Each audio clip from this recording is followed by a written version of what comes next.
म्हणजे माझे आजोबा जे विचार देत होते म्हणून त्यांना प्रबोधनकार म्हणतात, त्या विचारांशी मिळते जुळते त्यांचे विचार आहेत. अगदी कुंकवावरनं त्या ज्या काय बोलल्या, तसंच मला जे काय वाटतं ना की आपण कशी नेमके कुठे जायचं आपल्याला तेच कळत नाही.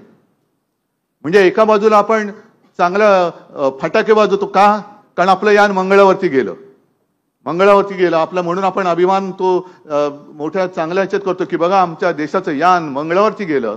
आणि मंगळावरती यान उतरत असताना पृथ्वीवरती आपण माणसाच्या पत्रिकेत मंगळ शोधत असतो. म्हणजे मंगळावरती माणूस आणि इकडे माणसाच्या पत्रिकेत मंगळ, नेमकं जायचंय कुठे तुम्हाला? ह्या सगळ्या ज्या काही गोष्टी आहेत, काय माझं म्हणणं आहे की केवळ धार्मिक कर्मकांड करणं म्हणजे संस्कार नाहीत, तर चांगला नागरिक म्हणून जगाला शिकवणं म्हणजे संस्कार आहेत. मी केलं ना, आता सुद्धा मला गंगेचं पाणी दिलं आहे, काय ते नमोमी गंगा वगैरे आहे, सगळ्या गंगेबद्दल मान आहे, सन्मान आहे, सगळं आहे. पण मी जाऊन नुसतं गंगेमध्ये स्नान करून आलो, इकडे 50 खोके घेतले आणि तिकडे डुबकी मारून आलो, उपयोग काय त्याचा? इकडे घ्यायचं, इकडे गद्दारी करायची, महाराष्ट्राची गद्दारी करायची, 50 खोके घ्यायचे आणि तिकडे जाऊन डुबकी मारून आला म्हणजे कोणाचं पाप नाही धुतलं जात. गद्दारीचा शिक्का तसाच राहणार आहे, किती डुबक्या मारा.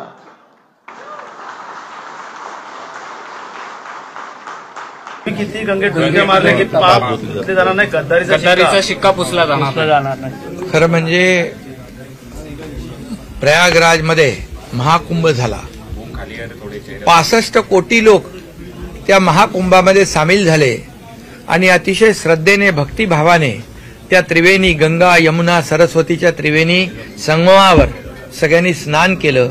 आणि मनुष्य जन्मामध्ये त्या ठिकाणी महाकुंभात स्नान केल्यानंतर जन्म सार्थकी झाला, अशी एक भावना लोकांच्या मनामध्ये आहे. आणि ती भावना मनात ठेवूनच मी गेलो आणि त्या ठिकाणी मला देखील एक वेगळी अनुभूती मिळाली, एक समाधान मिळालं, एक आनंदही मिळाला. आता ज्यांना त्या प्रयागराज आणि महाकुंभचं काही देणं घेणं नाही, त्यांच्याबद्दल मी काय बोलणार. आणि एवढंच मी सांगतो की आम्ही जे बाळासाहेबांचे विचार, बाळासाहेबांची शिवसेना आणि बाळासाहेबांचा धनुष्यबाण याबरोबर ज्यांनी बेईमानी केली, जे पाप केलं, ते पाप धुण्यासाठी मी गेलो तिकडं असं म्हटलं पाहिजे त्यांनी.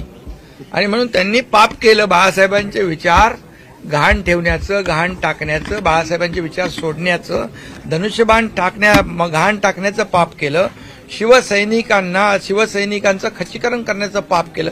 ते पाप धुवायला मी तिथे गेलो. आता काय बोला.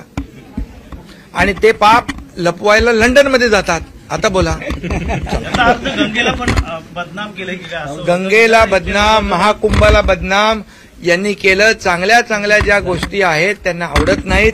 जिथं चांगलं होतंय तिथं त्यांना पोटदुखी सुरू होते, त्या पोटसूळ उठतो, चांगलं करायला येत नाही, चांगलं बघवत नाही.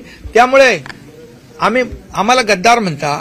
मग या महाराष्ट्रातल्या जनतेने शिवसेनेचे 60 आमदार निवडून दिले, त्या जनतेला काय, तुम्ही जनतेला दोष देता? ही जनता तुम्हाला विधानसभेत तुमची जागा दाखवलेली आहे.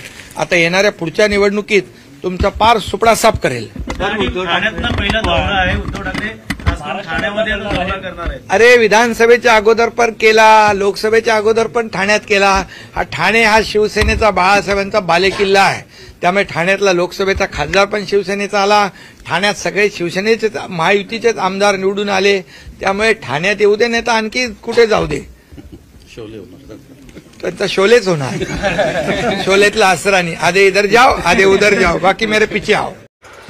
नवीन घडामोडी पाहण्यासाठी आजच आम्ही मुंबईकर 24 तासला लाईक करा, सबस्क्राईब करा आणि अपडेट रहा.